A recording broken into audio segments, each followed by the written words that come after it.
Olá pessoal, bom dia para vocês, bom dia para o pessoal aqui do estúdio e para vocês no Brasil inteiro. Vamos continuar falando de inquérito policial, não é? Matéria que nós iniciamos já na semana passada, começamos já o processo penal, né? Saímos do penal, migramos para o processo. Muito bem, meus amigos, nós estávamos abordando a questão relativa ao início do inquérito policial, desenhando aí todas as possibilidades numa tabela. Vamos então rememorar e aí continuaremos o preenchimento da tabela. Falávamos daquela linha relativa ao início do inquérito decorrente de requisição do Ministério Público ou da autoridade judiciária. Tudo bem? Vamos lá para a imagem então da tabela. Vamos retomar aqui o ponto que estávamos, né? Eu estava aqui terminando de montar a tabelinha mais uma vez. Vamos lá. O que nós já vimos? O inquérito só deve ser iniciado de ofício em crime de ação pública incondicionada. Nos crimes de ação pública condicionada ou ação privada, a abertura do inquérito policial depende da autorização de terceiros. É possível instauração do inquérito a pedido da vítima, por requerimento da vítima? Lógico que é. A questão é saber como a lei denomina esse pedido em cada hipótese. E nós vimos que, na ação pública, chama-se requerimento de instauração ou abertura de inquérito. Na ação pública condicionada, na incondicionada, requerimento. Na condicionada, a representação, chama-se mesmo representação. E na ação privada, o cuidado reside justamente aqui, para não confundirmos a terminologia, fala-se em requerimento de abertura ou instauração de inquérito policial. E eu disse a vocês no finalzinho da aula, o examinador gosta de perguntar bastante se o requerimento de abertura de inquérito for indeferido, cabe alguma medida? Qual é? Cabe recurso ao chefe de polícia. Recurso ao chefe de polícia. Bom, chegamos agora à linha da requisição. Pode o inquérito policial ser instaurado por requisição do Ministério Público ou da autoridade judiciária? Evidente que pode. Evidente que pode, sobretudo em ação pública incondicionada. A dúvida é saber se pode também, então já vou colocar aqui o ok na pública aí. A dúvida é se é possível que o inquérito seja iniciado por requisição ministerial ou judiciária em crime de ação pública condicionada ou ação privada. Por que a dúvida? Vou te explicar. Não há uma regra no CPP que diga cabe requisição quando. Não está escrito isso. Quando cabe. Não há uma delimitação da requisição quanto à natureza do crime. Mas o obstáculo em matéria de crime de ação pública condicionada e ação privada é que, como vimos na primeira linha, o inquérito não pode ser instaurado de ofício, só se houver autorização de terceiro. Esse terceiro normalmente é a vítima.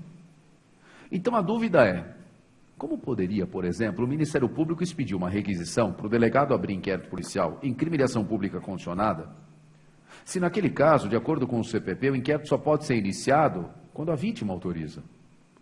Vem o MP, oficia o delegado instaura. E a vítima? Se ela não se manifestou, como é possível que a requisição legitime a abertura de inquérito naquele caso? Então, o problema na pública condicionada e na ação privada é a impossibilidade de que o inquérito seja instaurado ex officio. Esse obstáculo, porém, ou seja, o obstáculo de ser necessário autorização de terceiros, esse obstáculo, porém, não é intransponível. Há como superar esse impedimento, superar essa barreira. Veja, uma situação muito comum no cotidiano do promotor. Atendimento ao público, está lá o promotor na Promotoria de Justiça realizando atendimento ao público. E ele, então, recebe uma pessoa que narra um crime de ação pública condicionada de que foi vítima. E a vítima deixa bem claro, a pessoa vítima deixa bem claro, desejo que o agente seja processado. Portanto, ela inequivocamente oferece a necessária representação. Bom, se o representante do Ministério Público tem apenas a declaração desta pessoa, que se apresenta como vítima de um crime de ação pública condicionada, já com a representação desde logo oferecida, pode o promotor oferecer denúncia? Bom, com esse depoimento eu já vou entrar com a ação penal. Isso seria uma temeridade. Seria uma temeridade porque é necessário verificar minimamente se realmente o fato ocorreu, se não é uma história, se não é uma mentira, ou seja, a simples declaração da vítima prestada ao representante do MP não é prova da materialidade, indício de autoria suficiente para uma denúncia. Precisa de uma investigação. O que o MP faz nesses casos? Ora, oficia o delegado de polícia, requisitando a abertura de um inquérito policial. Então temos aí a requisição do MP, porém, a requisição que o Ministério Público remete ao delegado já vem instruída com a representação da vítima. Viu? Assim o obstáculo é superado, ou seja, cabe a requisição nos 3 casos, gente, cabe sim. Porém, na ação pública condicionada e na ação privada, a requisição obrigatoriamente terá que ser instruída com a representação ou com o requerimento. Vou colocar na lousa para você poder entender um pouquinho melhor. Ó, cabe requisição, insisto, nos 3 casos, com a ressalva de que, na ação pública condicionada, terá que ser instruída com a representação e na ação privada com o necessário requerimento. Olha a lógica, pessoal, olha a lógica, acompanha desde o início, ó. Na ação pública condicionada, não cabe instauração de ofício, é necessária a representação, tanto que, se houver requisição, com esta terá que ser instruída. Mesma coisa na ação privada. Não cabe instauração de ofício, é necessário o requerimento do ofendido. Possível, então, será a requisição, desde que acompanhada do necessário requerimento. Muito bem, é isso aí, fácil.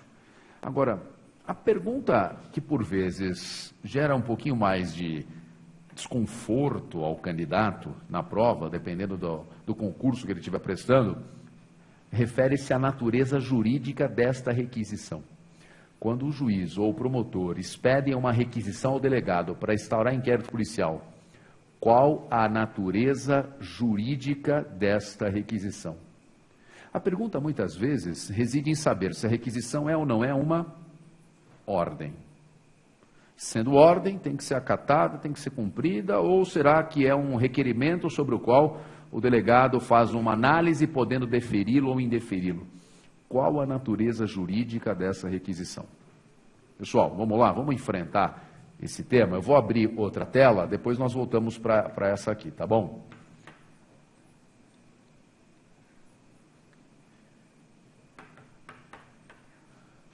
Eu já quero, desde logo, fazer um registro aqui, antes de eu colocar as informações na lousa, que é o seguinte: chamarmos a requisição de ordem ou negarmos a ela essa característica é o que menos importa na prática, mas pode ser fundamental no concurso. No concurso de delegado, o que a banca esperará de você, tenha certeza, é que você não qualifique essa requisição como ordem. É isso mesmo. Já num concurso de Ministério Público ou magistratura, a banca esperará de você que sim, qualifique essa requisição como ordem. Mas, gente, é o que menos interessa na prática, mas você não vai abrir mão de falar o que o examinador quer ouvir. O conselho que eu te dou é o seguinte: se você for, se essa pergunta for formulada a você na prova, primeiro exponha todo o regramento jurídico, que é o que a gente vai trabalhar agora. E aí, no final, conclua. Ordem ou não ordem, conforme a banca, conforme o concurso, conforme a carreira que você estiver prestando. Fechado? Que é questão de rótulo. O que importa é a gente saber o seguinte. Veja. Esta requisição constitui essencialmente, sabe o quê? Uma notícia criminis. Essa requisição configura uma verdadeira e inequívoca notícia criminis. Essa é a natureza jurídica da requisição. Então, quando há uma requisição, o delegado de polícia recebe uma requisição do promotor ou do juiz para abrir o inquérito policial, requisição que certamente narra um fato criminoso, como o delegado deve encarar este ofício? Como a notícia de um fato criminoso, uma notícia criminis. Muito bem. O delegado é obrigado a instaurar inquérito policial diante da requisição? Sim. Como é obrigado a instaurar inquérito diante de qualquer outra notícia criminis? Pelo fato de se tratar de uma notícia criminis, surge à autoridade policial o dever de instaurar inquérito. Então, em verdade, o delegado é obrigado a instaurar inquérito, não porque quem assina o ofício é juiz, quem assina o ofício é membro do MP. O delegado é obrigado a instaurar inquérito porque chegou ao seu conhecimento, através daquele ofício ministerial ou judiciário, uma notícia criminis. É daí que surge o dever de instaurar inquérito. Dever de instaurar inquérito policial.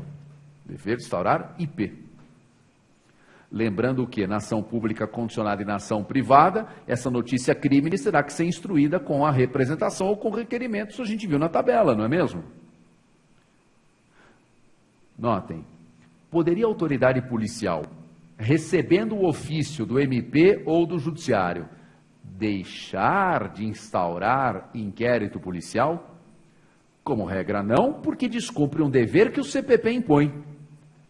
Lembra? Na semana passada, quando falávamos das características do inquérito policial, e a segunda característica era a obrigatoriedade, presentes os requisitos legais, a autoridade é obrigada a instaurar inquérito. Chegou ao seu conhecimento a notícia crime, sendo ela verossímil, o delegado tem que instaurar inquérito. Agora, pessoal, duas exceções. A autoridade policial não deve instaurar inquérito, se houver extinção da punibilidade ou quando a requisição mencionar um fato penalmente atípico.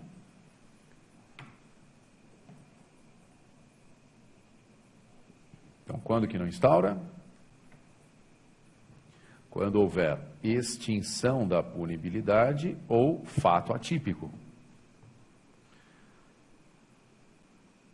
O delito mencionado na requisição ministerial ou judiciária já prescreveu há muito tempo. Não vai instaurar inquérito. Ou trata-se de um comportamento penalmente atípico. Não vai instaurar inquérito. Só que nesses casos, a autoridade policial, para deixar de proceder à abertura do inquérito, deve fundamentar.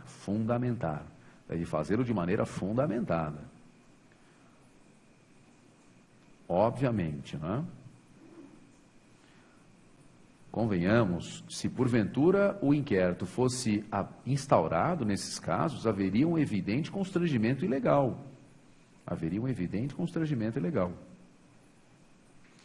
E aí eu aproveito para te perguntar, essa também é pergunta de concurso, se a autoridade instaura o inquérito policial por fato atípico, mas em virtude de uma requisição do MP ou do juiz, quem será a autoridade coatora? Porque veja, se o inquérito for instaurado nesses casos, haverá constrangimento ilegal. Constrangimento ilegal que é sanável por, qual é o remédio constitucional que é sanável por habeas corpus. Legal. Quem figurará como autoridade coatora? Juiz ou promotor que expediram a requisição ou o delegado de polícia que instaurou o inquérito? Isso é importante porque altera a competência para julgar o HC. Se a autoridade coatora for o delegado, esse HC será julgado em primeira instância. Se a autoridade coatora for juiz de direito ou membro do MP, o HC será julgado pelo tribunal. Terá que ser impetrado originariamente no tribunal. Quem é a autoridade coatora? Nossos tribunais entendem que a autoridade coatora é o magistrado ou membro do MP que expediu a requisição. Magistrado ou membro do MP que expediu a requisição. Nesses casos, então, o delegado não deve instaurar inquérito, não é? Mas se o fizer, corroborará com uma ilegalidade. Haverá um constrangimento ilegal. Constrangimento ilegal que é sanável por habeas corpus, mas figurará como autoridade coatora não o delegado, mas o autor da requisição. Não o delegado, mas o autor da requisição. Beleza? Tudo bem, meus amigos? Todos anotaram? Ótimo. Bom, então, revisando. A requisição tem qual natureza jurídica? Notícia criminis. O delegado é obrigado a instaurar inquérito quando toma conhecimento? Sim, porque é uma notícia criminis. Não porque quem assina ocupa o cargo de membro do MP ou cargo de autoridade judiciária, mas é porque é uma notícia criminis. É isso que é a lei, é o CPP que obriga a autoridade a proceder à investigação. Outro detalhe importante que eu acho que vale a pena destacar é uma lembrança. Não há hierarquia entre judiciário ou MP de um lado e delegado de polícia de outro. Não há hierarquia, em absoluto. Não há hierarquia. Não há hierarquia entre judiciário ou membro do MP, ou Ministério Público, e do outro lado, autoridade policial. Portanto, não se pode dizer que um é inferior ao outro. O delegado não é inferior a essas outras carreiras que lhe seriam superiores, tá bom? Isso também é fato. Bom, o que você vai concluir? Afinal, é ou não é uma ordem? Ou seja, agora chegou aquela parte menos importante de toda a análise. Se você vai chamar ou não de ordem. Alguém pode dizer assim, professor, como o senhor falou aí no final, que não tem hierarquia e que na verdade é uma notícia criminis, então eu acho que correto é dizer que não é ordem. Legal. Outra pessoa pode dizer, professor, mas o senhor disse que apesar de tudo isso, a autoridade é obrigada a instaurar inquérito policial, salvo naquelas situações de ilegalidade. Então me parece que há uma ordem que ela deve cumprir. E além do que, chama-se requisição. E requisição é sinônimo de ordem. O que muda? Essas duas correntes, eu diria. Uma dizer não é ordem porque não há hierarquia, outra é ordem porque requisição significa ordem. Muda nada, o que importa é o que você anotou aí. O que importa é o regramento jurídico. É uma notícia criminis. Essa é a mais pura e crua verdade. Na prova do MP e da magistratura, reforço, diga que é uma ordem. E aí o que você vai citar como embasamento para complementar essa parte final dizendo que é uma ordem? Requisição significa ordem. A autoridade é obrigada a instaurar. Concurso de delegado. Não é ordem, excelência. E aí o que você destaca para fundamentar que não é ordem? Não há hierarquia entre essas autoridades. Não há hierarquia entre essas autoridades. E vai na ideia central. Requisição constitui, em verdade, uma notícia criminis. Muito bem, gente. É isso. Tá bom? Seguindo com a nossa tabelinha. Voltando lá. Finalizar agora, hein? Outra forma de instauração de inquérito é aquela derivada de uma prisão em flagrante. A prisão em flagrante resultará na abertura de inquérito nos 3 casos, com absoluta certeza em todos eles. Porém, sempre por conta da primeira linha. Na pública condicionada e na ação privada, o que a lei exige como condição para abrir o inquérito?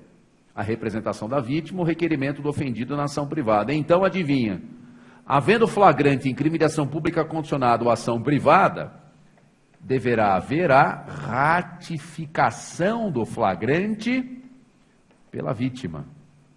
Aqui, idem, a mesma coisa, deverá haver a ratificação do flagrante pela vítima. E essa ratificação fará as vezes da representação do ofendido ou do requerimento da vítima na ação privada. Tem que haver essa ratificação, galera. Tá bom? Por quê? Pelo mesmo problema que vem lá da primeira linha. Não cabe inquérito instaurado ex officio nesses casos. Não é uma característica que gera aí todos esses reflexos na tabela. Muito bem. E com isso nós fechamos a tabelinha do início do inquérito policial. Aos alunos aqui do estúdio, Posso mudar essa tela? Tá, todo mundo já completou? Fechado. Disseram que sim? Vamos lá, mudando a tela então. Nós já falamos bastante de notícia crimes. Legal. Me permita então classificá-la, falar um pouquinho mais e classificá-la. Notícia crimes. Notícia crimes, se quiserem mais uma vez anotar o conceito, é a notícia de um fato aparentemente criminoso. Notícia de um fato aparentemente criminoso. Notícia de um fato aparentemente criminoso. O requisito não é necessário. A notícia crimes, como nós já havíamos destacado, é a verossimilhança. Ô, canetinha, falhando de novo. Fazia tempo que você não fazia isso comigo. Verossimilhança. Muito bem. Quais são as espécies de notícia crimes?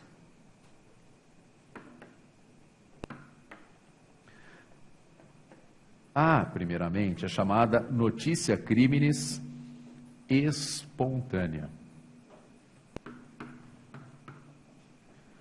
Ou notícia crimes de cognição imediata. Espontânea ou de cognição imediata. Sabe o que é essa?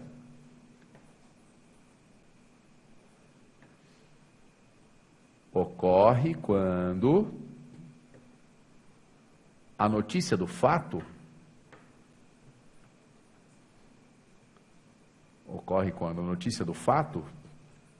advém das atividades rotineiras.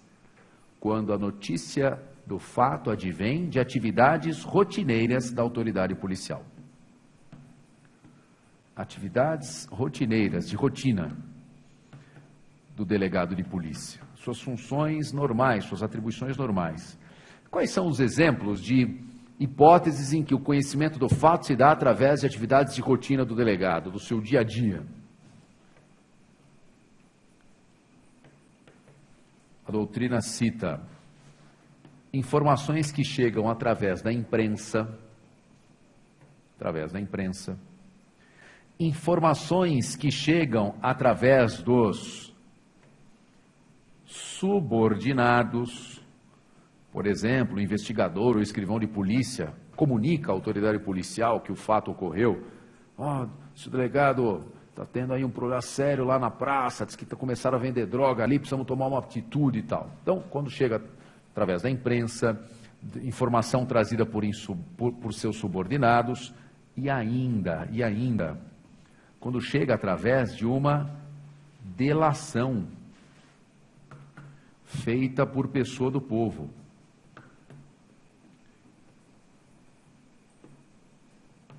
Que é algo ligado ao atendimento ao público. O delegado de polícia no plantão atende uma pessoa que delata a ocorrência de um crime. Doutor, tem que tomar alguma providência, está acontecendo isso. Ninguém faz nada, conto com o senhor. Detalhe, nessa situação em que uma pessoa do povo delata a autoridade a ocorrência do crime, essa notícia crimes ligada às atividades de rotina da autoridade policial ganha um nome específico, ganha um nome especial. Ela se chama... É uma espécie de notícia crimes aqui. Ela se chama delatio criminis. Delatio criminis simples. A delatio é uma notícia, né? A pessoa delata e o delegado recebe a notícia. Então, num dos casos de notícia crimes espontânea, aquele ligado à delação feita por uma pessoa do povo, nós temos a figura da delatio criminis simples. Sob a ótica da pessoa do povo, ela está fazendo uma delação. Sob a perspectiva do delegado, ele está recebendo uma notícia. Muito bem. Número 2.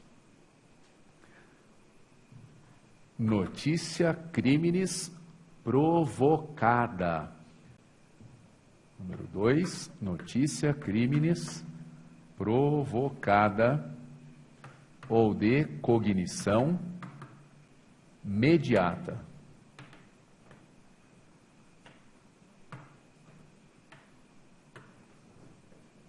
Provocada ou de cognição mediata. A notícia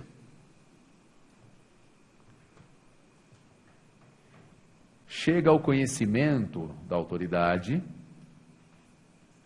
A notícia chega ao conhecimento da autoridade por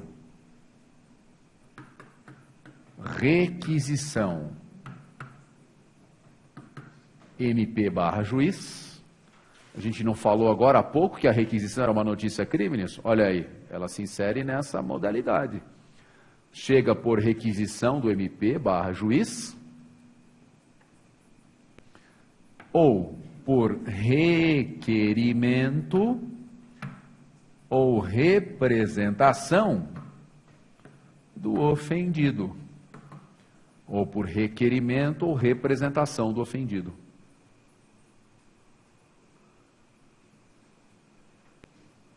Quando que a gente usa o termo requerimento do ofendido? Quando o pedido de abertura de inquérito se refere a crime de que tipo de ação penal? Requerimento para crime de ação pública incondicionada ou ação privada. Pública ou ação privada. Por que essa carinha assim de desespero? Está aqui na tabela. Pública ou ação privada. O nome não é requerimento? Tudo bem? Era só isso que eu estava perguntando. Não precisava fazer essa carinha assim de, estou perdida. Não, tudo bem. Requerimento e representação quando for ação pública condicionada. Não é? Ó, galera, mais um detalhe aqui, ó. A doutrina também dá um nome especial para essa representação do ofendido. E a denomina de delatio criminis postulatória. Delatio criminis postulatória. Então veja, mais uma notícia chamada também de delatio. Delatio criminis postulatória.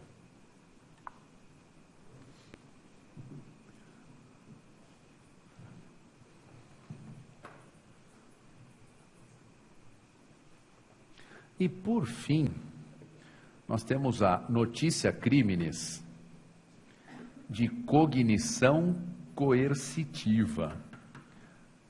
Notícia de cognição coercitiva, que é justamente a hipótese em que a autoridade toma conhecimento do fato através de um flagrante. A autoridade toma conhecimento do fato através de um flagrante. O delegado está lá, tranquilo, no plantão, de repente, acabou a sua noite de descanso. A PM está trazendo um monte de gente aí envolvida num flagrante. E a autoridade, assim, toma conhecimento do fato. É a notícia de cognição coercitiva. O fato chega ao conhecimento da autoridade através de um flagrante delito. É isso aí, meus amigos. Já sabemos, então, como se inicia o inquérito policial e a terminologia que nós utilizamos para notícia criminis, e vimos que algumas delas também são chamadas de delatio, né? Mais que notícia, são casos em que se enxerga aí uma delação, alguém está delatando alguma coisa ao delegado. Veja, na sequência, prazo do inquérito policial. O legislador, vamos só para preparar aqui a questão do prazo, fazer esse rápido comentário. O nosso legislador estabelece de maneira clara, rígida e formal o modo como o delegado deve instaurar e concluir o inquérito. Vamos acrescentar essa informação. Com relação ao início do inquérito, matéria que acabamos de estudar, complementando, como se formaliza, qual é o documento que você, como futuro delegado, deve redigir, elaborar para formalizar o início do inquérito? Que peça formaliza o início do inquérito? Nesse ponto o código é bem rigoroso. O início do inquérito deve ser formalizado com a expedição de uma portaria ou com o auto de prisão em flagrante. Portaria ou auto de prisão em flagrante. Legal. E como deve ser formalizado o encerramento do inquérito policial, gente? A autoridade dá por encerradas as investigações. Ou porque elucidou o fato, ou porque fez tudo o que estava ao seu alcance, para tanto, embora não tenha logrado êxito. Que peça que o delegado tem que redigir? O relatório, sem dúvida. Agora, ligando as duas pontas, da portaria ao relatório, ou do auto de prisão em flagrante até o relatório, até a conclusão do inquérito, primeiro, a autoridade policial realizará as diligências que bem entender e o fará de maneira discricionária. Algumas dessas diligências encontram-se no rol exemplificativo dos artigos 6º e 7º. Algumas delas estão lá. E o delegado prioriza aquilo que julgar necessário. É importante que haja essa maleabilidade, vimos na semana passada. E, de qualquer maneira, terá que observar um prazo, não é? Do início ao fim, um prazo terá que ser observado. Pessoal, vamos lá. Quantos dias o CPP confere à autoridade para iniciar e concluir uma investigação em inquérito policial? São dois prazos, né, que o Código confere.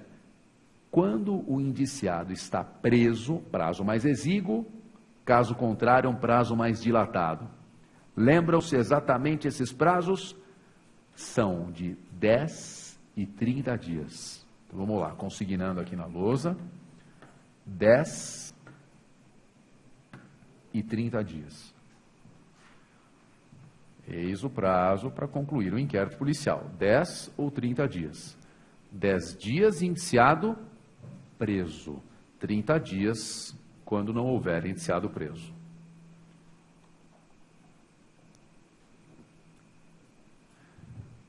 O prazo de 10 dias, muito embora o CPP não o diga, não é a doutrina e jurisprudência que entende dessa forma, esse prazo de 10 dias, previsto para casos em que o indiciado está preso, é considerado um prazo de direito material, enquanto o de 30 dias é um prazo processual. O de 10 é prazo material porque há restrição ao direito fundamental de ir e vir, né? O sujeito está preso. Então, prazo material.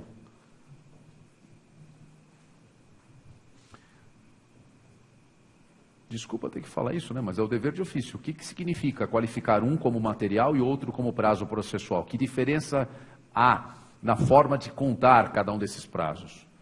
Prazo material inclui o início, exclui o fim. Prazo processual inverte-se. Exclui o início e inclui o fim. Não é isso? A gente já fala. Na aula de penal, módulo 1, a gente falou de contagem de prazos, né? Isso daí já foi bem estudado, então só para reforçar. Prazo material inclui o termo inicial, exclui o termo final. Prazo processual, o inverso. Exclui o termo inicial, inclui o termo final. O Código diz que o prazo de 10 dias indiciado preso é válido quando o indiciado estiver preso em flagrante ou preventivamente. Bom, na verdade, hoje em dia funciona assim. Flagrante, ninguém fica preso por 10 dias, né? Como funciona a sistemática atual da prisão em flagrante? Se o juiz entender que o indiciado preso em flagrante deve permanecer no cárcere cautelarmente, o que o juiz tem que fazer? Manda ficar. Não, o juiz tem que converter o flagrante em preventiva, não é isso? Tem que haver a conversão do flagrante em preventiva. Bom, tudo bem, mas de qualquer maneira, o indiciado está preso, 10 dias é o prazo que a autoridade tem para encerrar a investigação. Não há indiciado preso, a lei assinala 30 dias para fazê-lo. Algumas ressalvas, olha, você que vai prestar carreira federal, lá há uma regra específica. No âmbito da Justiça Federal, portanto, inquéritos que são instaurados pela PF. Quando o indiciado está preso, o prazo é de 15 dias, admitindo-se prorrogação. 15 prorrogáveis por mais 15. Para indiciado solto, como não há nenhuma regra específica, valem os 30 dias, tá bom? Mesmo em matéria federal. Ela só tem diferença, só a regra especial, quanto é indiciado preso. Outro comentário que eu faria é a lei antidrogas, não é? Fica aí o registro. Lei antidrogas, com relação a prazo de inquérito envolvendo tráfico, ou aquelas outras modalidades equiparadas a tráfico que a Lei 11.343 prevê. Pois veja o prazo que ela assinala. Lei antidrogas, indiciado preso, 30 dias. Indiciado solto, ou quando não há indiciado, não é? 90 dias. 30 e 90 são os prazos da lei antidrogas, portanto, bem mais dilatados, não é?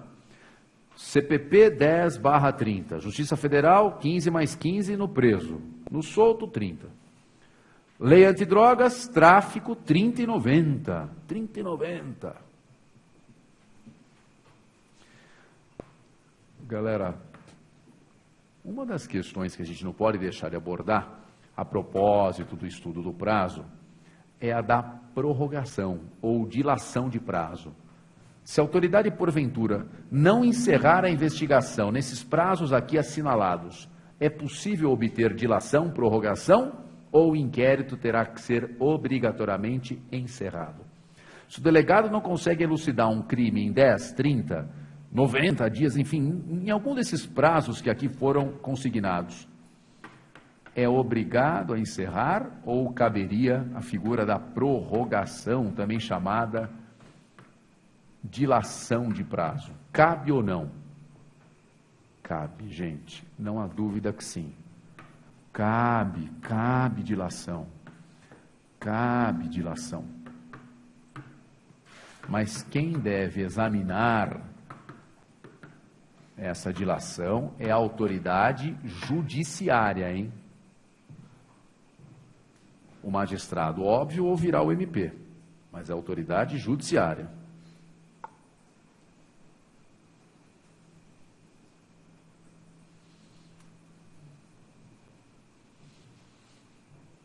Tudo bem, meus amigos? Só tem uma coisa, alguém poderia perguntar, professor, mas o indiciado está preso. A autoridade tem que encerrar a investigação em 10 dias, não conseguiu. Pede, então, o delegado a dilação de prazo. O juiz defere. Como é que fica? O indiciado continua preso? Bom, deixa eu só fazer alguns ajustes aqui. A dilação é cabível mesmo que o indiciado esteja preso, mas se ela for deferida, o indiciado terá que ser solto. Cabe dilação de prazo quando o inquérito se refere a indiciado preso? Cabe. Porém, deferida a prorrogação, o indiciado terá que ser solto. Deferida a prorrogação, o indiciado terá que ser solto. Muito bem. Outro detalhe importante de registrar. Quando a autoridade julga necessária a dilação, a autoridade policial julga necessária a dilação, qual é o nome da peça, da solicitação que ela formula ao juiz? Como é que se chama? Não é requerimento, como é que se chama? Chama-se representação. Qualquer solicitação do delegado ao juiz chamar-se-á representação. Nunca requerimento, porque delegado não é parte. Qualquer postulação que a autoridade policial faça ao juiz se chamará representação. Então pode ser uma representação visando a dilação de prazo, uma representação visando busca e apreensão domiciliar, uma representação visando interceptação telefônica. Fato é, chama-se representação. Não é requerimento. Por quê? Porque não é parte. Chama-se representação. Tá bom? Quando houver, então, a representação formulada pela autoridade policial ao juiz, o magistrado, antes de decidir, ouve o MP e aí define se defere ou não a prorrogação do prazo para concluir o inquérito e quantas prorrogações são possíveis no inquérito, num prazo para conclusão de inquérito policial. Não há nenhum limite previamente estabelecido. O fato é que a prorrogação pode subsistir enquanto não ocorrer a extinção da punibilidade. Enquanto não ocorrer a extinção da punibilidade. Pode haver dilações de prazo enquanto não ocorrer a extinção do direito de punir.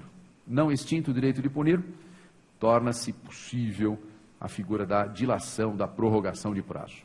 Tá bom? Não há nenhum número previamente estabelecido de prorrogações. Muito bem, meus amigos. E agora, só um detalhe. Para a gente fechar a questão da prorrogação, depois eu vou ver lá o Twitter, que parece que já tem algumas perguntinhas ali se acumulando, a gente procura resolvê-las rapidamente.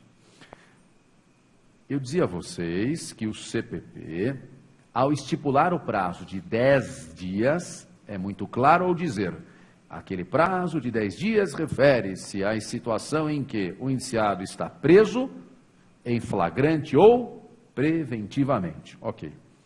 Só que na fase de investigação, além do flagrante e da preventiva, há uma terceira modalidade de prisão que pode ser decretada. Qual que é? Ao lado do flagrante e da preventiva, na fase investigatória também cabe prisão temporária. Prisão temporária. Bom, vamos lá, falando um pouquinho dela. Ó, prisão temporária. A prisão temporária está prevista e regulada numa lei especial, na Lei 7.960 de 89, 7960 de 89. Ela é tipicamente prisão para investigação e se chama temporária por quê? Se chama temporária porque é decretada por prazo determinado. Por quanto tempo? Por 5 dias, prorrogáveis por outros 5, isso nos crimes arrolados na própria lei, né? Naquele rol, tem um rol ali na própria 7.960, ou por 30 dias, prorrogáveis por outros 30 em crime hediondo ou equiparado. Em crime hediondo ou equiparado o prazo é maior, né? 30 dias prorrogáveis por outros 30. Então é uma prisão que se decreta por prazo determinado. Galera, quando o juiz decreta a temporária, ele diz, concede a temporária por X dias. A autoridade policial cumpre o mandado de prisão temporária e funciona assim, terminou o prazo assinalado, a autoridade tem que colocar o sujeito em liberdade, não precisa aguardar a expedição de alvará de soltura, tem que pôr em liberdade. E se não puser em liberdade, comete crime de abuso de autoridade. Então, realmente, o prazo tem que ser respeitado. Se o delegado obteve uma temporária por 5 dias para concluir a investigação e não conseguiu fazê-la em 5 dias, ele tem que pedir a prorrogação dessa temporária, porque se ela não for prorrogada, o indiciado será solto. Hediondo, conseguiu a temporária por 30 dias, não foi possível concluir a investigação em 30 dias, tem que pedir a prorrogação, do contrário, o indiciado será solto. Bom, a pergunta é, qual o prazo para concluir o inquérito quando houver a decretação da prisão temporária? Prazo para concluir o inquérito quando houver a decretação da prisão temporária. Resposta, o inquérito terá que ser concluído no prazo assinalado para a temporária. Evidente. E aí se apresentarão aquelas hipóteses que a gente vislumbrava há pouco, não é? Terminou o prazo da temporária, concluiu o inquérito, remete ao fórum. Não concluiu o inquérito, o indiciado vai ter que ser solto. E aí o delegado terá, uma vez havendo a soltura, terá 30 dias para concluir a investigação, né? Acabou o prazo da temporária, o sujeito foi solto, ou porque a temporária não foi renovada, ou porque já era a segunda vez que havia sido decretada e só cabe uma prorrogação, né? 5 mais 5, 30 mais 30, chegou lá no finalzinho, acabou. Então, terminou a temporária, soltou o delegado, então, quer dizer, não concluiu a investigação, vai ter mais 30 dias, o indiciado será solto, entra a regra geral do CPP. Prazo, repetindo, para concluir o inquérito quando houver temporária. O inquérito terá que ser encerrado, relatado, concluído no prazo da temporária. E se não for, solta o indiciado e o delegado vai ter mais 30 dias para encerrar a investigação. Entra no critério geral do indiciado solto. Compreenderam isso? Tudo bem? Veja, às vezes, pessoal, o sujeito pode ser preso em flagrante, o flagrante pode ser convertido em preventiva, aí entram aqueles 10 dias para o delegado concluir o inquérito, não é isso? 10 dias, não é? CPP? Flagrante convertido em preventiva, chega no final dos 10 dias, o delegado não concluiu, vai ter que soltar, não vai? Vai ter que soltar. Mas existe a possibilidade dele representar ao delegado, dele representar ao juiz, desculpe, para a decretação da temporária. E aí o prazo da temporária será acrescido àqueles 10 dias anteriores. 10 mais 5, mais outros 5, ou se for crime hediondo, 10 mais 30, com a possibilidade de haver ainda outros 30, totalizando 70, né? 10 mais 30, 40, mais 30, 70. Em tese é possível. Difícil é arrumar um caso concreto com fundamento suficiente para manter alguém preso na investigação por 70 dias. Mas juridicamente é possível. Flagrante, convertido em preventiva, não concluiu. Temporária por 30, não concluiu. Prorrogação por mais 30. É uma hipótese extrema, porém juridicamente possível. Tá legal? Meus amigos, vamos dar uma olhada então agora no Twitter, aqui nas perguntas que já chegaram desde o comecinho da aula. Deixa eu ver. Em primeiro lugar, a Camila Ramalho. Um abraço, Camila.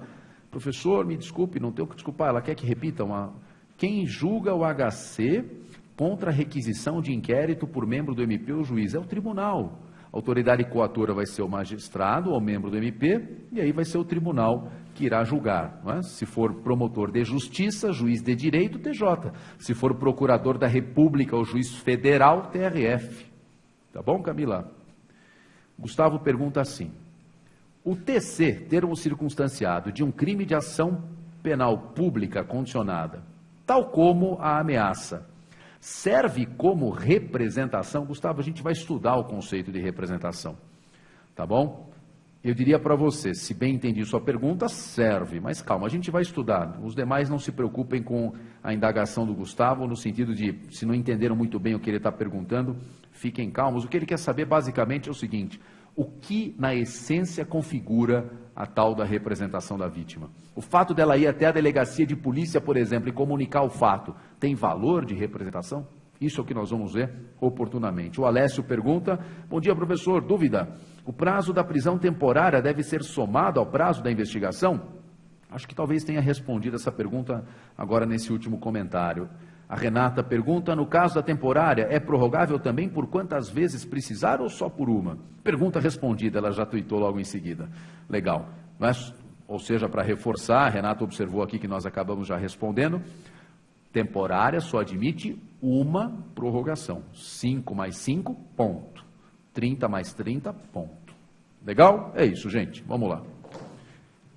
Falamos então do prazo, mas eu queria voltar aqui para essa tela em que eu escrevi a respeito das diligências. E daqui extraí duas indagações. No âmbito do inquérito policial, uma série de diligências serão realizadas.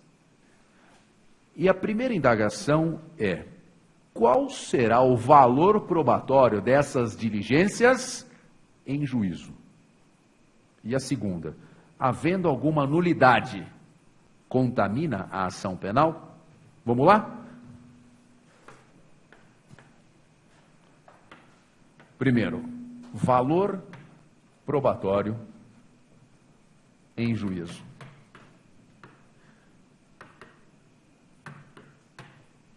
Aqueles elementos informativos, né, que nós chamamos de elementos informativos,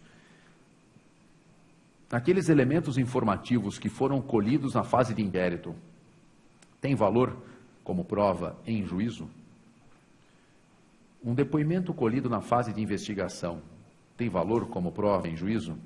Imagine, por exemplo, o seguinte: a vítima foi ouvida na fase de inquérito policial e ali prestou detalhadamente as declarações informando como o crime ocorreu. Em juízo, porém, ela não foi localizada. Apesar dos esforços, não se descobriu o paradeiro atual da vítima, impedindo que ela fosse ouvida igualmente em juízo. Você, como magistrado, ao proferir a sentença, poderia considerar aquela declaração colhida na fase de inquérito, em que a vítima deu preciosas informações sobre como o crime foi praticado, ou porque se trata de um depoimento colhido na fase inquisitiva, não pode ser apreciado na sentença, não tem valor como prova.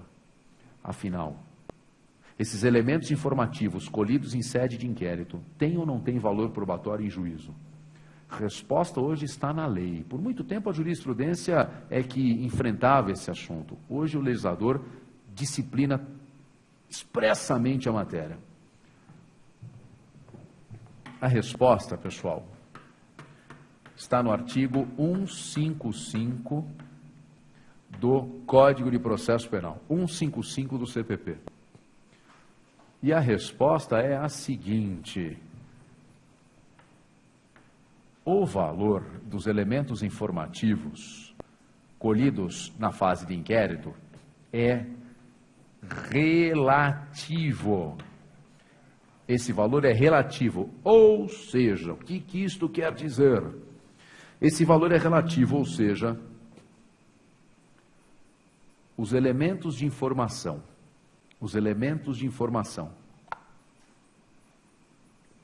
colhidos na fase investigatória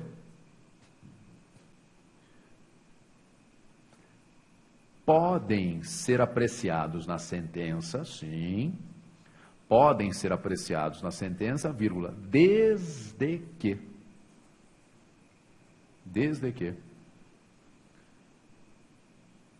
estejam em harmonia com provas colhidas em juízo. Desde que estejam em harmonia com provas colhidas em juízo. Desde que estejam em harmonia com provas colhidas em juízo. Então a gente indagava, naquele caso, a vítima foi ouvida na fase de inquérito, em juízo ninguém encontrou. As declarações da vítima colhidas na fase de inquérito podem ser citadas, valoradas, consideradas pelo juiz na sentença? Podem, desde que aquelas declarações encontrem respaldo, estejam em harmonia com alguma prova que foi apurada em juízo sob o crivo do contraditório. Então, ok, a vítima não foi ouvida, mas tinha lá uma testemunha que prestou depoimento em juízo e corroborou aquelas informações que a vítima havia fornecido no âmbito investigatório. Ok, então o juiz pode dizer: condena o réu porque está provada a autoria, conforme decorre das declarações da vítima, que foram confirmadas pelo depoimento da testemunha fulano de tal, que foi ouvida em juízo sob o crivo do contraditório. Percebeu? Então, existe a harmonia entre o elemento informativo e a prova judicial. Havendo a harmonia entre o elemento informativo e a prova judicial, é válida a sua utilização na sentença. Fechado? Muito bem. A outra questão é a da contaminação. Não é?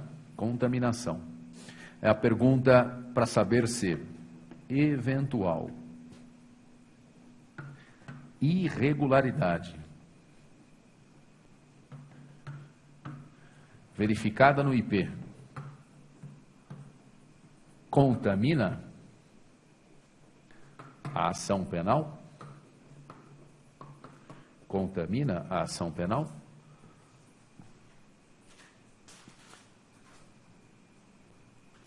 Pessoal,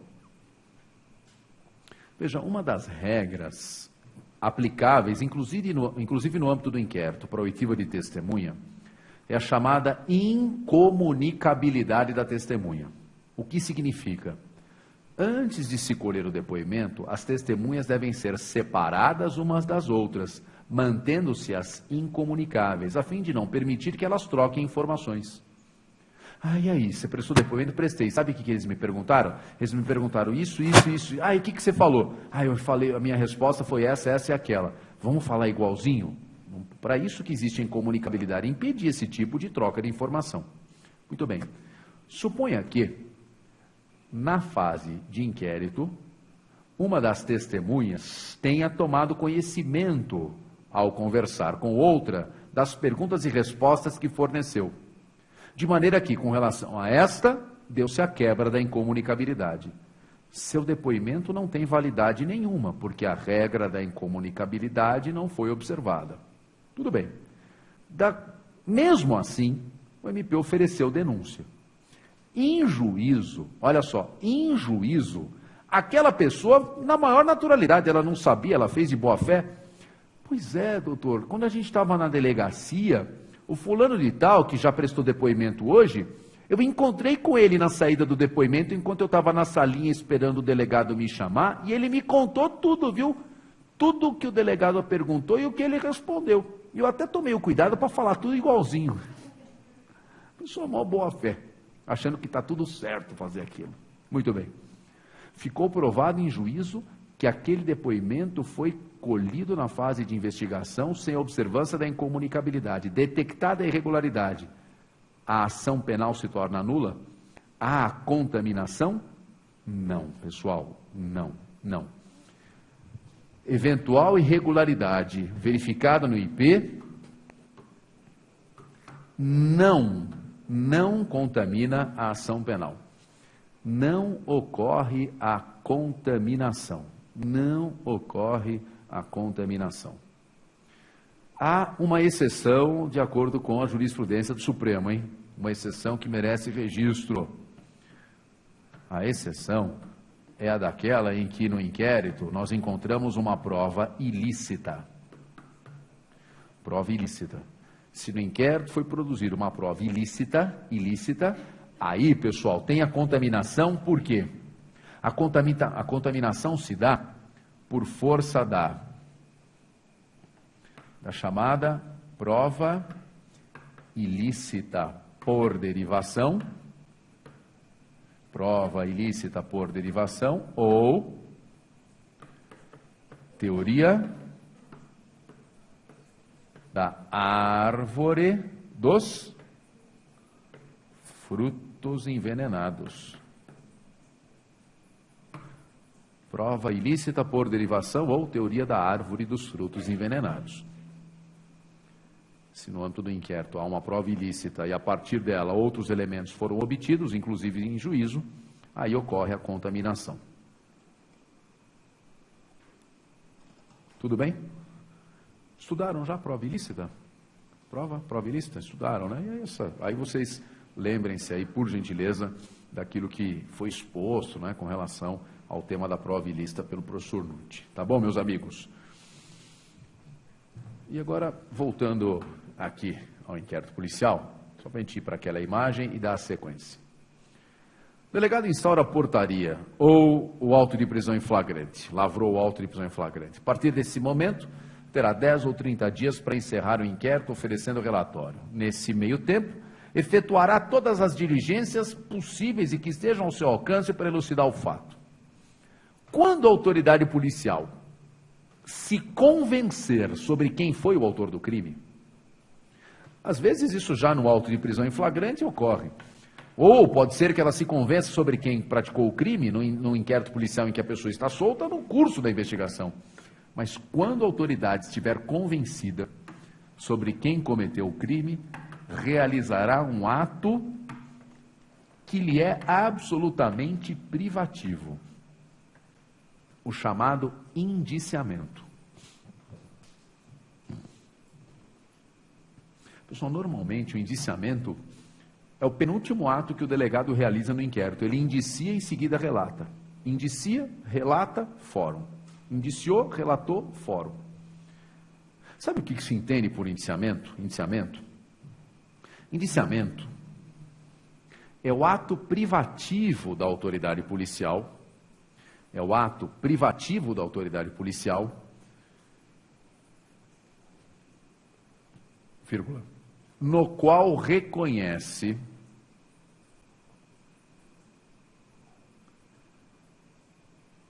fundamentadamente, ato privativo da autoridade policial, no qual reconhece fundamentadamente que os indícios de autoria recaem sobre determinado suspeito. Reconhece formalmente que os indícios de autoria recaem sobre determinado suspeito. Ato privativo da autoridade policial em que reconhece formalmente que os indícios de autoria recaem sobre determinado suspeito. Indiciamento, reunião de indícios, não é? Veja, tem dois aspectos da definição que foram aí registrados, que decorrem daquela lei do ano passado, que eu citei para vocês, que fala da atividade do delegado de polícia, a 12.830. Deixa eu destacar isso para vocês. Ó.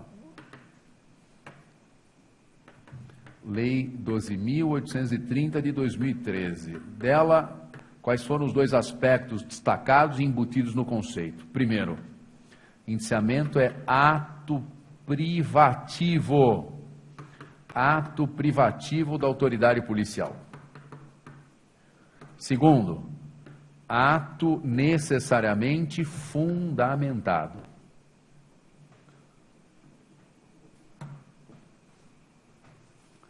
Fazendo alguns comentários rápidos. Primeiro, a questão de ser ato privativo da autoridade policial. Já havia o entendimento de que o indiciamento é ato privativo da autoridade. Porém, uma prática muito antiga colocava isso em dúvida. Uma prática antiga que os tribunais já vinham revendo. Agora foi sepultada de vez. Que prática antiga era essa? Quando a autoridade policial relatava o inquérito, sem indiciar o suspeito, e o Ministério Público o processava, então chega o inquérito relatado, suspeito foi indiciado? Não, mas ele cometeu o crime? O promotor entende que sim, tanto que denunciou. O MP, na denúncia, requeria ao juiz que oficiasse o delegado, para que o delegado efetuasse o indiciamento, como se o promotor dissesse, mais ou menos assim, né? Você devia ter indiciado o seu delegado, porque esse suspeito aqui foi o autor do crime, sim, tanto que eu estou denunciando. Então vinha lá, denúncia do MP, o requerimento na denúncia, meritíssimo juiz requer ofício do delegado para que realize o formal indiciamento do acusado. Juiz, defiro, expediu o ofício, chegar o ofício para o delegado, pronto, tenho que fazer o indiciamento. O delegado então notificava o suspeito, agora acusado pelo promotor de justiça, e o convocava a comparecer na delegacia para lá realizar o indiciamento. Realizava o indiciamento e depois encaminhava as cópias para o processo. Pois bem, mas essa prática antiga, ela colocava em xeque a natureza do indiciamento enquanto ato privativo da autoridade policial, porque nesse caso, o indiciamento decorria de solicitação do MP acolhida e determinada pelo juiz de direito. A jurisprudência já vinha dizendo que isso configurava constrangimento ilegal, que indiciamento é ato privativo do delegado. Agora está na lei. Então, gente, essa prática de promotor requerer ao juiz que oficie delegado para indiciar quem ele não indiciou, já era. Contraria a disposição legal. O indiciamento é ato privativo da autoridade policial. E cá entre nós, para que fazer isso? Argumenta-se, não, porque aí constará da folha de antecedentes que ele não foi só investigado, que ele foi indiciado naquele inquérito. Mas isso é inócuo no seguinte sentido. Na folha de antecedentes também constará que ele foi denunciado pelo MP. Ora, a gente pode dizer, em termos de status jurídico, pior do que ser indiciado numa investigação é ser acusado num processo criminal. Se a FA já registra que ele foi denunciado, acusado formalmente, torna-se absolutamente desnecessária a figura do indiciamento, convenhamos, não é? Então, realmente não se justifica. E agora contraria texto expresso de lei, indiciamento, ato privativo da autoridade policial. Outro aspecto que a gente destacou foi a necessidade de o indiciamento ser fundamentado, não é? O CPP nunca exigiu fundamentação para o indiciamento. Nunca exigiu, mas a doutrina já vinha afirmando essa necessidade com o seguinte argumento: o indiciamento é um ato administrativo. E um dos requisitos de validade do ato administrativo é a motivação. Logo, o indiciamento tem que ser fundamentado. Bom, hoje está na lei muito claro. O indiciamento é ato fundamentado segundo o critério legal. Professor, então a rigor não mudou nada. Bom, não mudou nada se nós partirmos da premissa de que um setor da doutrina já via acolhendo esse ponto de vista, adotando esse ponto de vista, mas a questão era controvertida, agora é pacífica, agora está na lei. E mais, isso interfere, por exemplo, numa pergunta que foi feita numa prova de delegado há alguns anos, e o que tinha ali no teste para você assinalar o certo, errado, o falso, verdadeiro, era assim, ó: de acordo com o CPP, o inquérito policial, de acordo com o CPP, o indiciamento efetuado pela autoridade no inquérito policial deve ser fundamentado. De acordo com o CPP, jamais. O CPP nunca exigiu fundamentação. Quem exige fundamentação, na época que a pergunta foi feita, era a doutrina, e agora é a lei 12.830 de 2013. Então, se a pergunta hoje for assim, não o CPP, a lei, vai. De acordo com a lei, o indiciamento deve ser fundamentado, agora a gente vai responder certo ou errado. Agora está certo. Agora é de acordo com a lei que ele vai ser fundamentado. Bom, mas tem muito mais coisa para falar do indiciamento, coisa até mais importante. Gente, olha, o ato de indiciamento envolve a realização de 3 providências. Quando o delegado indicia o suspeito, adota 3 providências. São elas: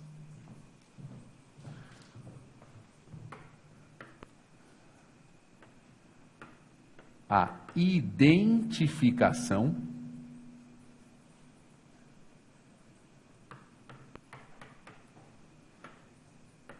o interrogatório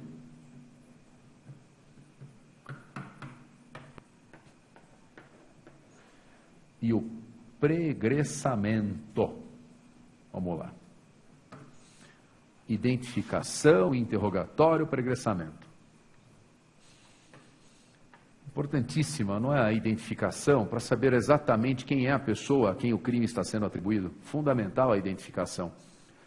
Quanto mais fidedigna, correta e precisa, menos riscos e injustiças haverá. Notem, a regra é que se proceda à identificação, chamada identificação civil. Esta é a regra. O indiciado deve ser identificado civilmente.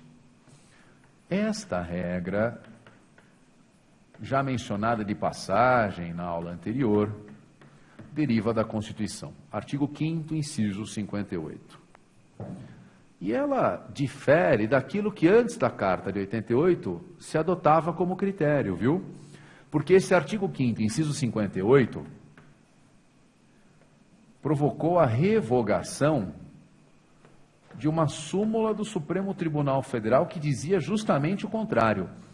Era a antiga súmula 568. Vou te explicar isso.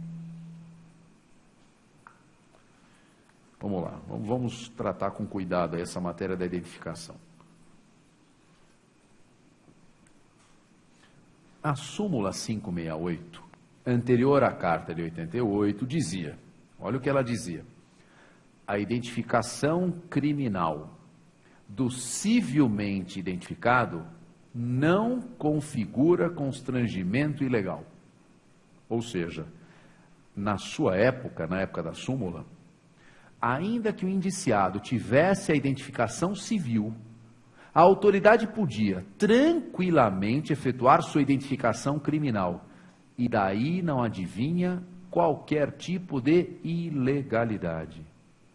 A súmula era muito clara: a identificação criminal do civilmente identificado não configura constrangimento ilegal. Ponto. Não é constrangimento ilegal. Porém, a Constituição de 88 foi promulgada e passou a dizer justamente o contrário, ao determinar no artigo 5º, inciso 58, o quê? O civilmente identificado não será submetido à identificação criminal. Não será submetido à identificação criminal. Não. Salvo nas hipóteses previstas em lei.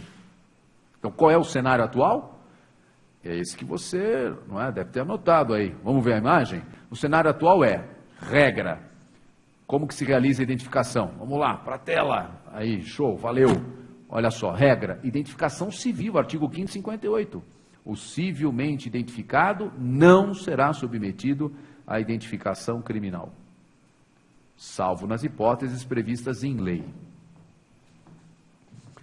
A exceção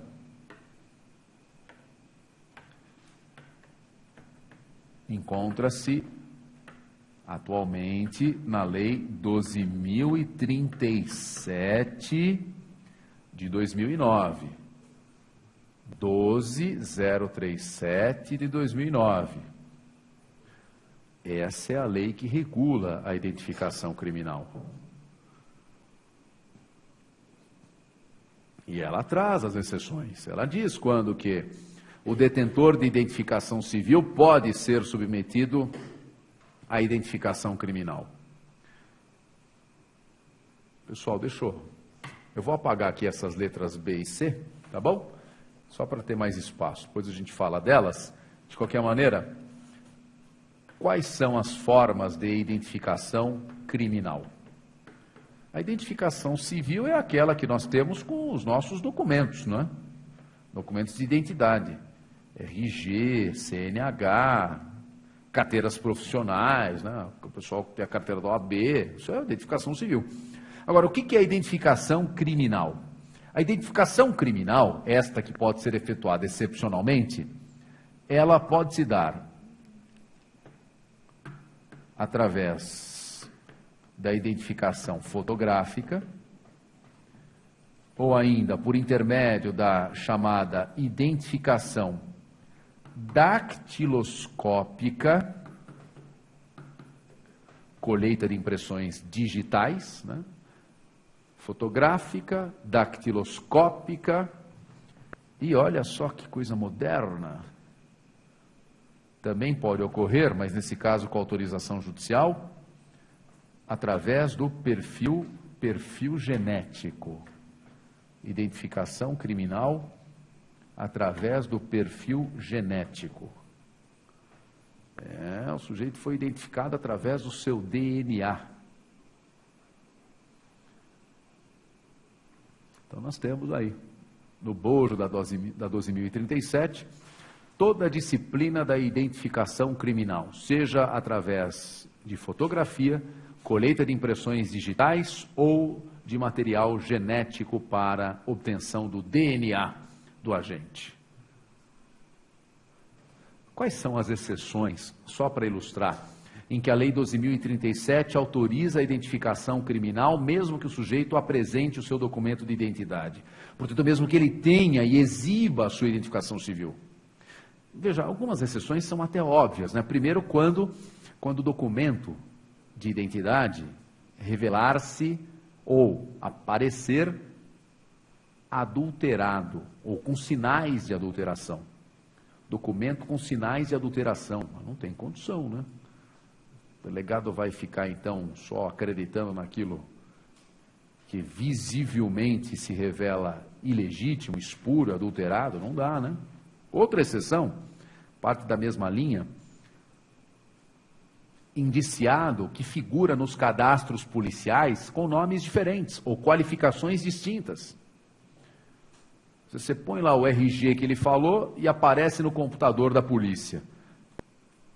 No inquérito X, o nome da mãe era, sei lá, Maria Tereza. No inquérito Y, Maria Antônia.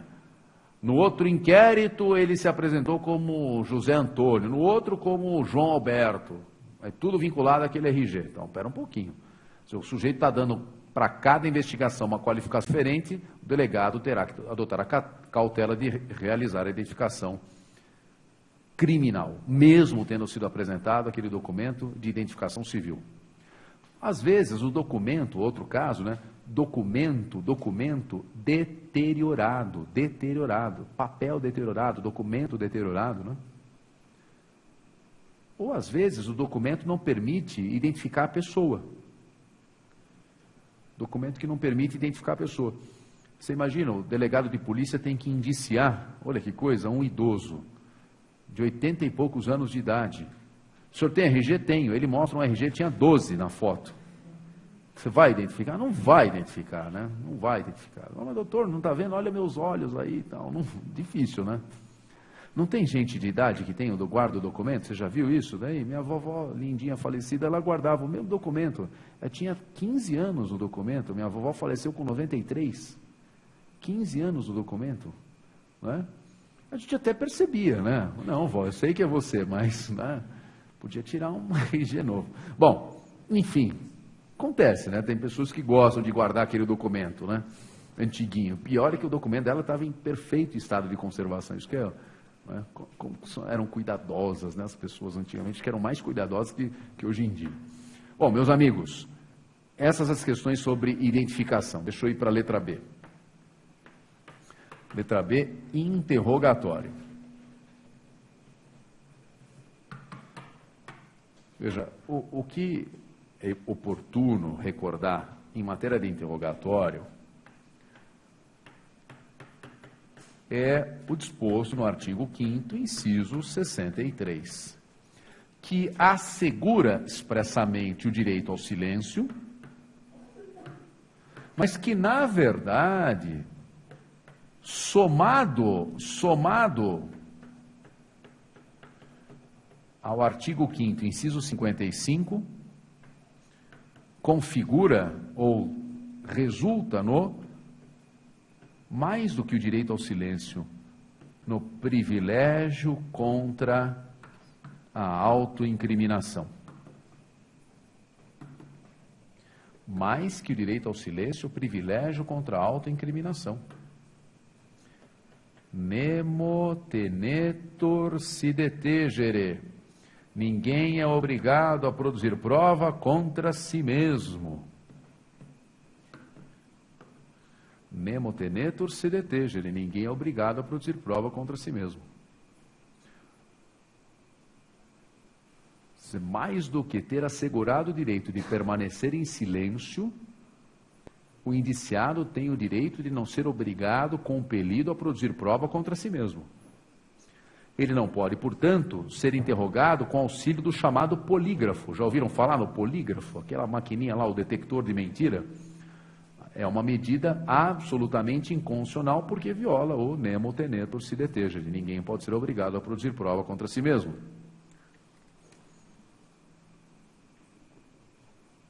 Agora, é de se perguntar, o interrogado pode mentir?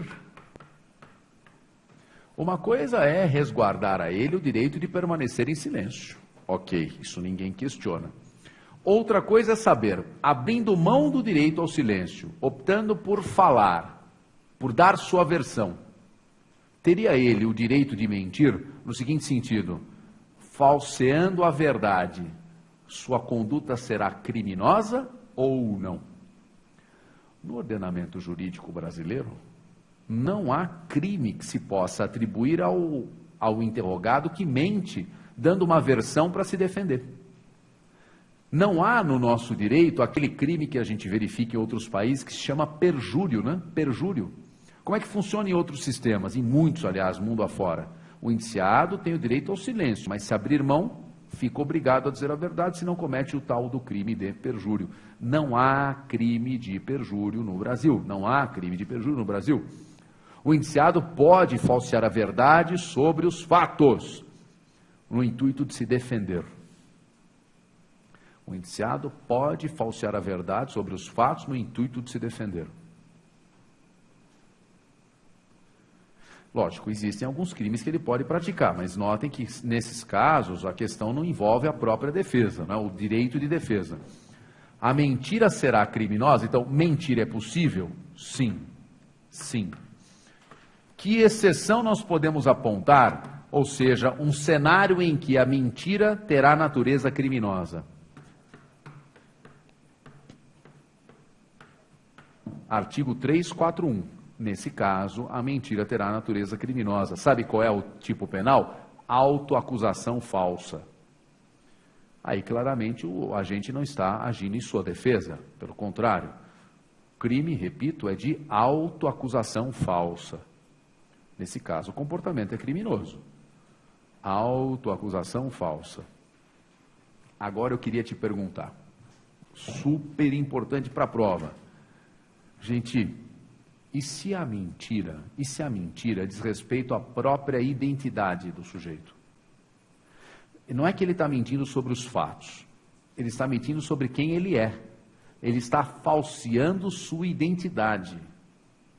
Às vezes porque ele tem um passado criminoso que ele quer esconder, de repente ele tem aí uma vasta lista de antecedentes criminais, ele não quer que o delegado de polícia tenha conhecimento de que ele é foragido da justiça, que ele tem antecedentes criminais, ou às vezes, enfim, por qualquer outro motivo, ele acaba dando um nome falso. Ele está dando um nome falso agora, porque depois ele vai ser liberado e aí vai desaparecer. E aí não quer que tenha nenhum problema registrado no seu verdadeiro nome. Bom, o indiciado pode ou não mentir a respeito de sua identidade?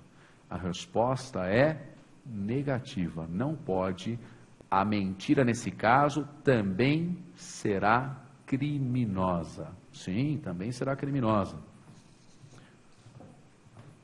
Então a gente pode alinhar aqui. Temos mais exceções, mais casos em que a mentira terá natureza criminosa.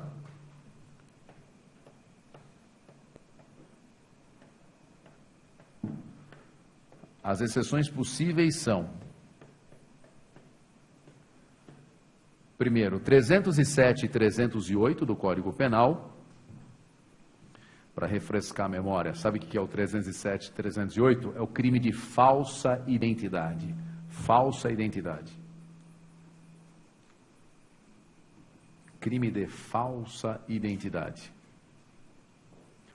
Ou, pior ainda, o ato é até mais grave, o 304, uso de documento falso. O 307 e 308, ambos se encaixam na ideia de falsa identidade. O 304 é uso de documento falso. Pior, né? Porque no 307 e 308 não há documento falso. Ele mentiu sobre quem ele é. No 304, além de mentir sobre quem ele é, mostra um documento espúrio para embasar aquela mentira que ele expôs. O fato é mais grave. Olha, se você está pensando assim, professor, mas a jurisprudência, no caso da falsa identidade, não entendia que essa conduta era amparada pelo direito de defesa? Se alguém lembrou de alguma coisa assim ou pensou, talvez seja por força de uma concepção um pouquinho desatualizada do entendimento dos tribunais. Mas seria, sem dúvida, um pensamento válido. Deixa eu só te explicar. Até 2011, já tem um tempinho aí, né? Mas até 2011, não é uma data tão distante assim, o STJ, de fato, entendia que era lícito ao indiciado, no inquérito, ou ao réu em juízo, praticar a falsa identidade. Chocante, né? Mas era isso mesmo. O STJ entendia que era lícito, é direito de defesa. Era lícito ao indiciado no inquérito e ao réu em juízo praticar falsa identidade. O 307 e 308, né? Uso de documento falso, não, né? Isso daí o STJ jamais entendeu como uma postura lícita, isso não. A questão girava em torno da falsa identidade. O nome do sujeito é Antônio, ele se apresentava ao delegado como Bernardo, sei lá do quê. E apresentava documento com o nome Bernardo, sei lá do quê? Não, ele simplesmente dava um nome falso. Crime de falsa identidade. A STJ dizia direito de defesa, conduta lícita. Se o promotor tentasse processar criminalmente o agente por falsa identidade nesse caso, você pode ter certeza que não prosperaria essa ação penal, por força do entendimento do STJ. Porém, o que aconteceu no final de 2011? O que aconteceu foi que o Supremo Tribunal Federal examinou o tema e o STF entendeu que o ato é criminoso. O Pleno da nossa Suprema Corte disse o contrário. O ato é criminoso? Sim, mesmo na hipótese de falsa identidade. Tendo em vista a alteração do entendimento da Suprema Corte, o STJ reformulou sua jurisprudência. E daí chegamos ao resultado atual, esse que você já registrou.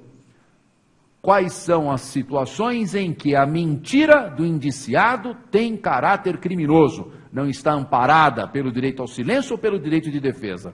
341, autoacusação falsa. Vamos para a imagem da lousa? 341, autoacusação falsa. O que mais? 307 e 308, falsa identidade. E o 304, uso de documento falso.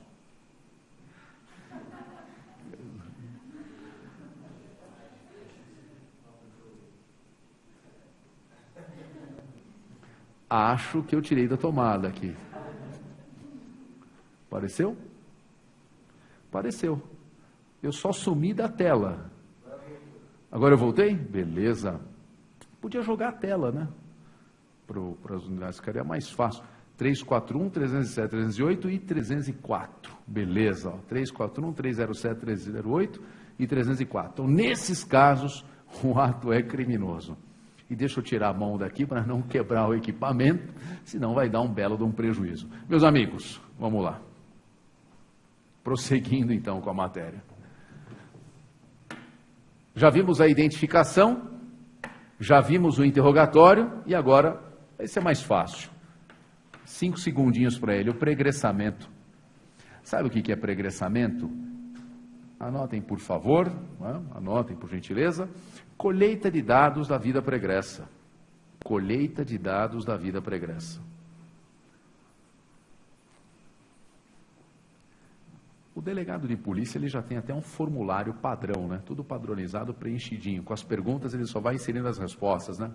Trabalha, quanto ganha, está arrependido, não está arrependido. O pregressamento, tem basicamente essas perguntinhas aí. Mas de tudo é o que menos importa no ato de indiciamento. O mais importante mesmo é identificação e interrogatório. Agora, para a gente fechar o assunto, existem pessoas que não podem ser indiciadas. Há proibição, há vedação. Às vezes essa vedação vem da Constituição, às vezes vem das leis. Quais são as pessoas que não podem ser indiciadas? Vamos lá? Vamos preencher essa listinha aí? As pessoas que não podem ser indiciadas são, primeiro, da Constituição,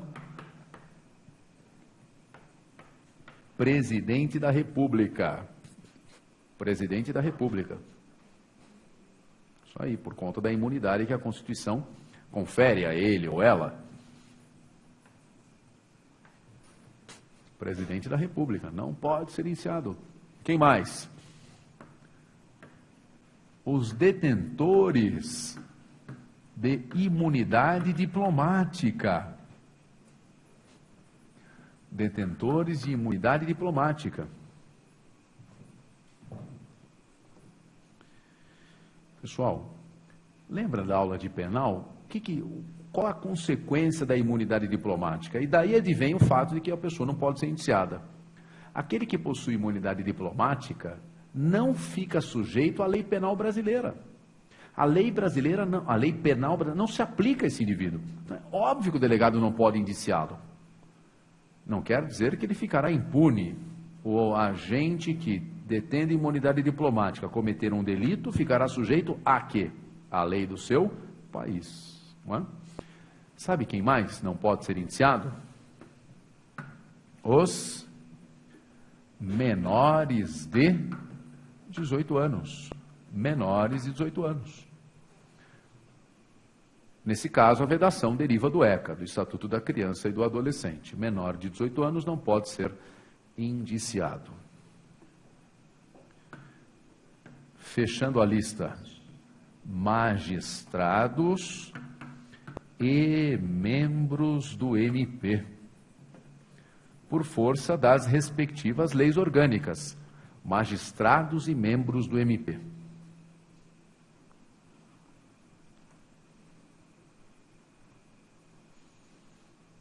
Magistrados e membros do MP. Tudo bem? Bom, Está expresso nas leis orgânicas, mas cá entre nós, né? Se você se lembrar de uma regra que nós já estudamos, seria fácil deduzir. Nós vimos na semana passada que se o magistrado ou membro do MP for suspeito, o delegado não pode mais conduzir a investigação, o que dizer então indiciá-los, não é? De qualquer maneira está expresso na lei orgânica do MP e da magistratura que essas pessoas não podem ser indiciadas. Tudo bem? Tranquilo?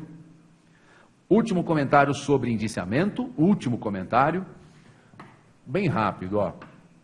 Trata-se dessa figura aqui, vou até colocar entre aspas, indiciado menor, figura esta prevista no artigo 15 do CPP, que diz, ao indiciado menor será nomeado um curador. Então, o delegado de polícia, quando for indiciar alguém menor, deve nomear a ele um curador.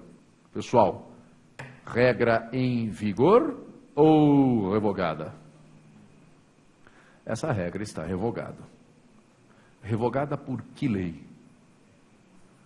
Revogada por que lei? Ó, fazer bonitinho aqui. Esta regra está, essa regrinha está,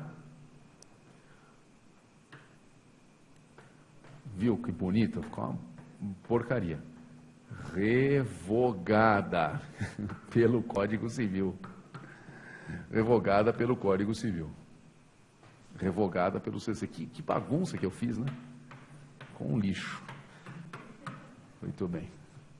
Está revogada pelo Código Civil pelo seguinte: não há indiciado menor. Se o sujeito tem menos de 18 anos, ele não pode ser indiciado. Se ele completou 18 anos e, portanto, pode ser indiciado, ele não é menor, ele é maior. Esta regra se aplicava aos indiciados na faixa etária entre 18 e 21 anos, que antes do atual Código Civil eram menores frente à lei civil. Então, essa regra não existe mais. Não se fala mais em curador a indiciado menor, ou em juízo a réu menor, não existe mais isso. Tá bom, meus amigos? Vamos ao Twitter aqui para a gente poder fechar a aula de hoje. Vamos lá. Muito bem. O Douglas Soares Lima perguntou assim, questão interessante, ligada a um comentário feito há pouco. Professor, no caso de réu que dá nome falso na fase de indiciamento e posteriormente descobre seu verdadeiro nome, erra o MP se apenas pede a retificação do nome e não denuncia pelo outro crime cometido? Douglas, o MP tem que fazer as duas coisas, né? Então, é comum isso, né? Chega o inquérito policial, fulano foi indiciado com aquele nome lá, falso que ele deu para a autoridade, e a gente não sabe que é falso. Denunciamos com base no nome falso. Aí o delegado descobre e informa em juízo. Olha, fizemos a conferência das impressões digitais e vimos que ele mentiu, viu? Aquele lá não é o fulano de tal. Na verdade, o indiciado se chama, em verdade, Beltrano. Legal. O que o MP tem que fazer? Acho que a pergunta do Douglas é basicamente isso. O MP deve, aditar a denúncia, corrigindo, retificando o nome, aditar a denúncia, retificando o nome, o fundamento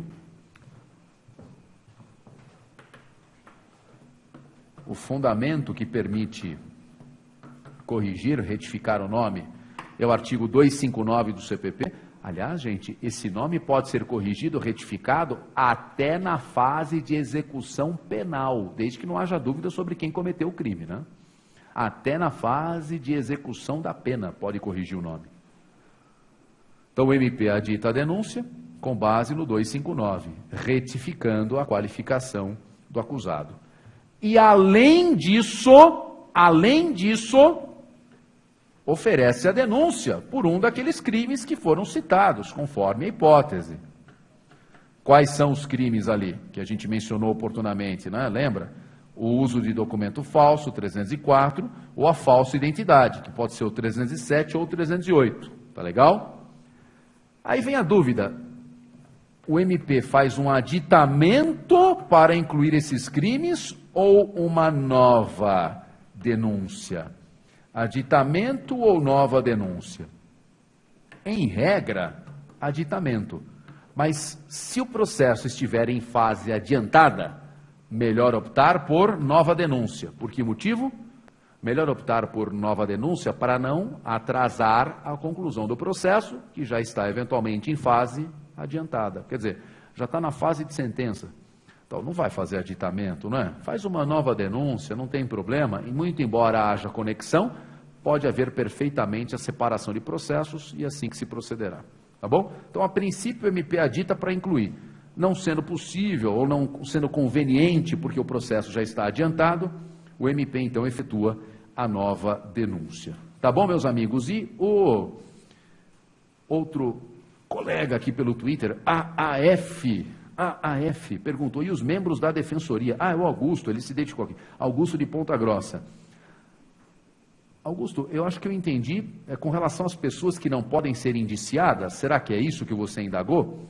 Quem não pode ser indiciado é magistrado e membro do MP. Membro da Defensoria Pública pode ser alvo de indiciamento em inquérito policial. Se foi essa a sua pergunta, né, com relação ao indiciamento, a resposta é essa, meu amigo. Pode haver sim o indiciamento dessas pessoas e a gente encerra por aqui o encontro de hoje. Muito obrigado pela atenção, um ótimo dia para vocês. A gente se vê na próxima. Vamos fazer o simulado, hein? Vai ter simulado sexta-feira? É isso? Boa sorte, então, para vocês no simulado, hein? Dá aquele gás aí para dar uma detonadinha. Bom teste, um bom treino. Um abraço, boa sorte.